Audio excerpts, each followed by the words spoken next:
Să vă spun cum este mirosul aici de urină și găsim și ceva căcăcei.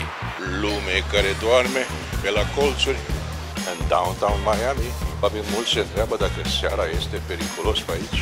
Avem roboțelul care merge fără frică.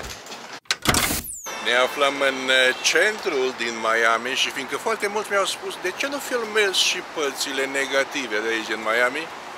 Ok. Hai să vedem și părțile negative de aici din centrul orașului Miami, să vedem cum arată. Mulți veți fi dezamăgiți, mulți nu veți spune nimic, dar mai bine hai să ne convingem singuri. Ne aflăm în centrului, buricul târgului din Miami. Hai să vedem cum arată. Unul dintre cele mai bogate orașe din America. Miami rămâne un oraș, cel puțin centrul din Miami rămâne o zonă foarte controversată, de altfel sunt în multe orașe din America astfel de zone, chiar în centrul orașelor, zone pe care le vom vedea și noi acum. Aici totul pare frumos, acolo în față avem Intercontinentalul, clădiri înalte, de la stradă totul arată foarte bine. Dar haideți să ne afundăm mai în interior. Eu vom lua printre acești zgârienori, aici se mai construiește unul. O vom lua printre acești zgârienori să vedem cum arată multe zone de aici din downtown Miami. Roboți care livrează cafeaua. Dacă vreți să faceți o comandă online, acesta e robotul care va veni. Merge singur. Un autobuz care merge gratuit, adică nu trebuie să plătiți nimic, care se vede în depărtare acum, și multe construcții. Multe construcții aici în downtown Miami. Priviți cum arată această clădire. Magazine, business-uri. Dacă vreți să vă cumpărați ceva de mâncare. Și referitor la business-uri, sunt foarte multe închise. Mulți spun că aproximativ 80% din business-urile din downtown Miami sunt închise. Hai să vedem și noi. Se pare că avem într-adevăr multe business-uri închise, care este de vânzare aici acest spațiu, și multe ca acestea mai avem aici în zonă. Această clădire din față de aici este total dezafectată, nu mai este nimeni în ea, închisă, nu știu, a dat faliment sau ceva. În schimb, acolo vedem niște oameni ai străzii, alături de acel roboțel de care vă spuneam și mai devreme, care face livrări.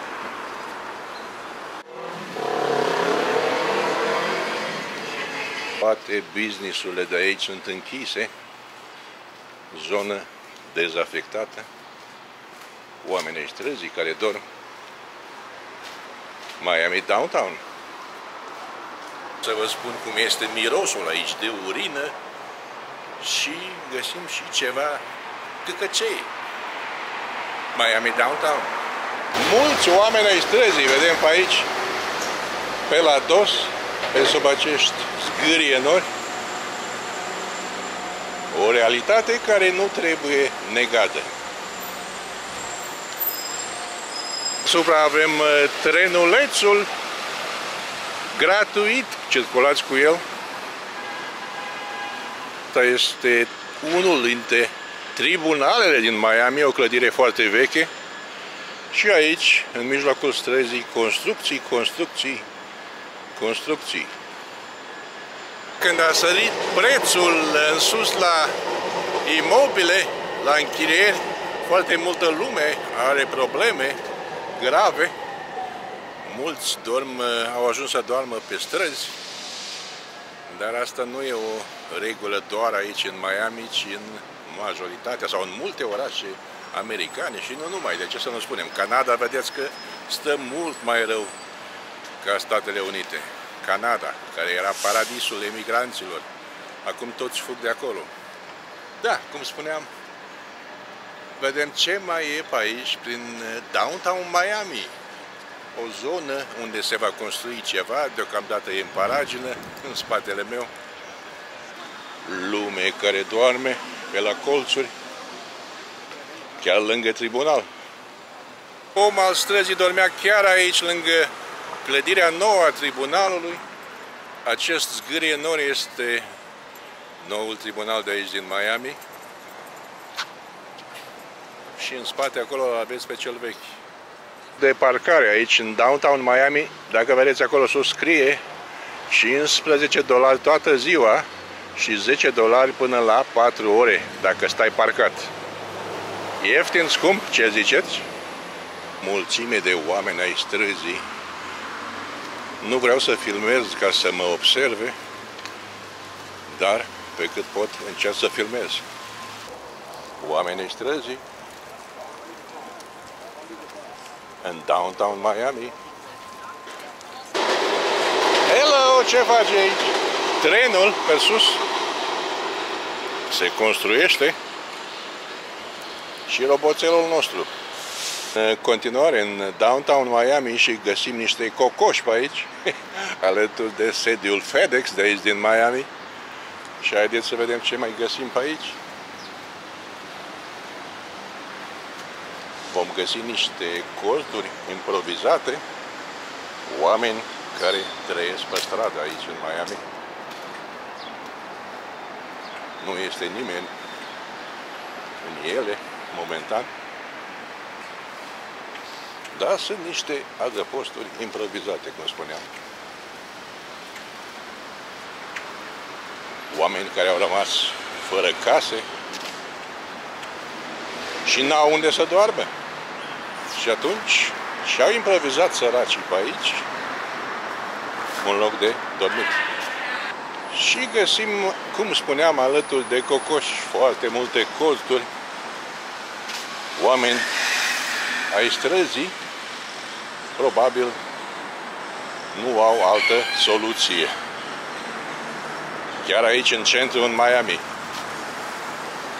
Unul ștârie colțul, casa. Nu e nimic de râs, mai multe de plâns, dar asta e realitatea. Realitatea de aici, din Miami, căci există și așa ceva. Nu numai lapte și miere. Miami Downtown. Omul acesta este și handicapat, are un handicap, avea și căruți.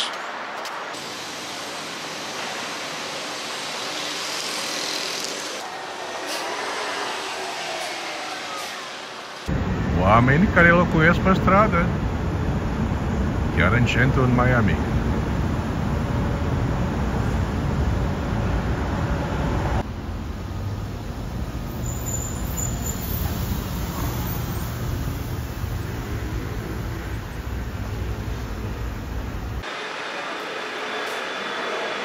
Dorm oamenii pe jos,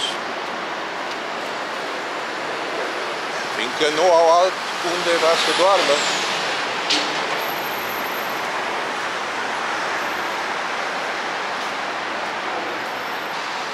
Și vă reamintesc, ne aflăm în Miami Downtown. Oare nimeni nu vede? Cei care sunt probabil locale aici și neagă aceste realități, ne aflăm undeva pe sud-vest 2nd Avenue și 1st Street, chiar aici în Miami Downtown. În spatele meu, de asemenea, vedeți oameni care dorm în colțuri.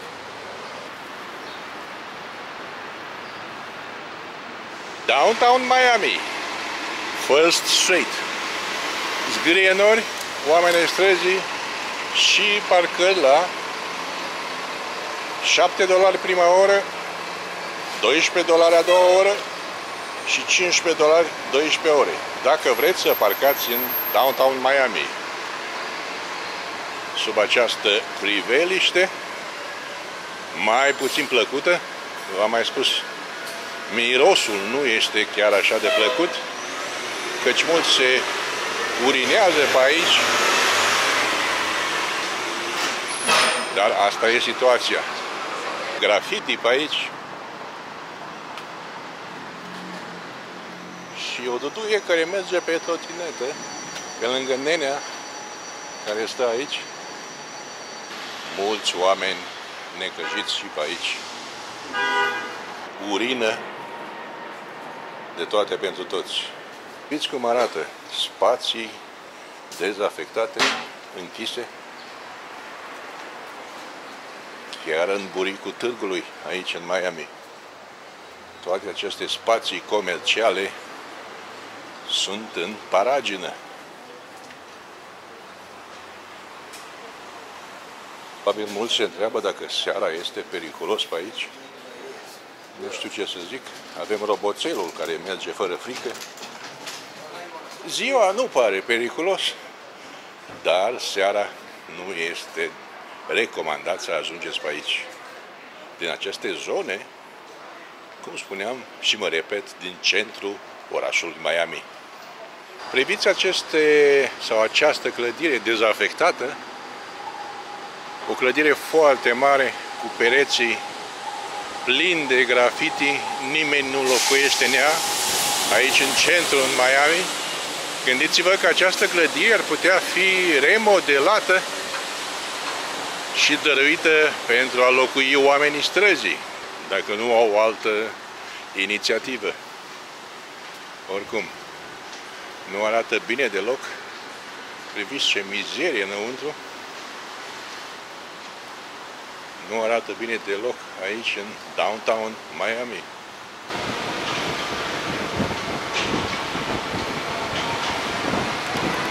Aici ne aflăm chiar în buricului târgului Miami Avenue cu Flagler, care este liniile de demarcații care separă Miami de est, de vest, de sud, de nord. Chiar în punctul central de aici din Miami.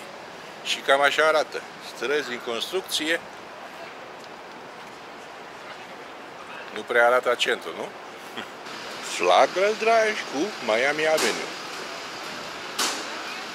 Buricul târgului. Inadmisibil să vezi atâta mizerie aici în centrul orașului. Un oraș care se consideră unul dintre cele mai scumpe din lume. Că oamenii străzii văd că sunt în acțiune.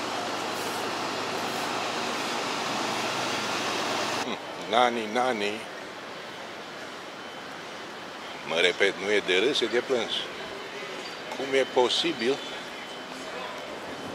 Peste tot au închis străzile pe aici, prin centru, scot asfaltul și pun dale din acestea. Nu știu cine a avut ideea asta nebună. Dintre zgârienorii din centrul orașului Miami, aici pare mai normal totul. Chiar dacă trecem bulevardul acesta US 1 sau Biscayne Boulevard de aici, este o piață, un mall pe partea cealaltă, unde este foarte bine, arată foarte bine. Dar ideea rămâne aceeași. Nu poate să existe într-un oraș atât de bogat asemenea secvențe video pe care le-ați văzut până acum aici în Miami, Florida. Totul la suprafață pare roz bombon, dar când intri înăuntru, situația se schimbă.